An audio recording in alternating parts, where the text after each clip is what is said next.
Good morning from Sharon, and I've got one baptism anniversary this week to celebrate. So it's for Macy, so you can see that, Macy. Happy baptism anniversary. It was 5 years since your baptism.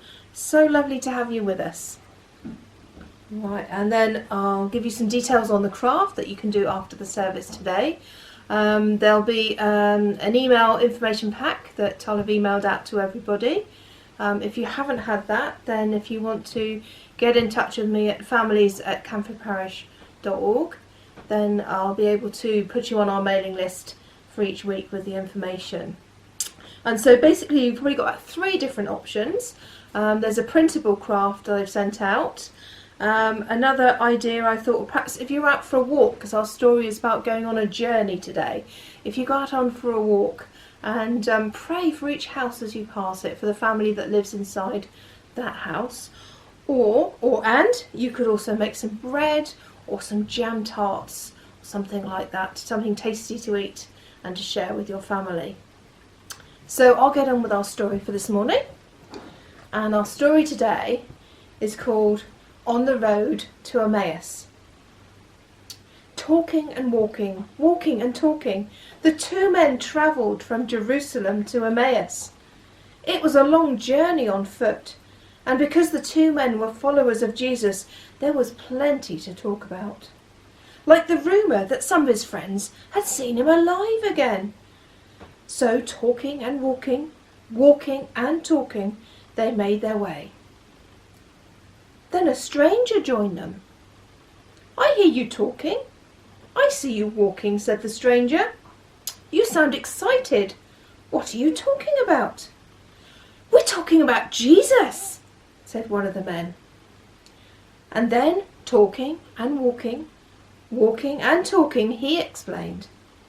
Jesus was a prophet sent from God. He did amazing things. Many of us thought he was the special one God had promised to save us from our enemies. But the religious leaders sentenced him to death. The Romans killed him on a cross. And all our hopes died with him. That was 3 days ago. But this morning, some of the women who knew him went to visit his tomb.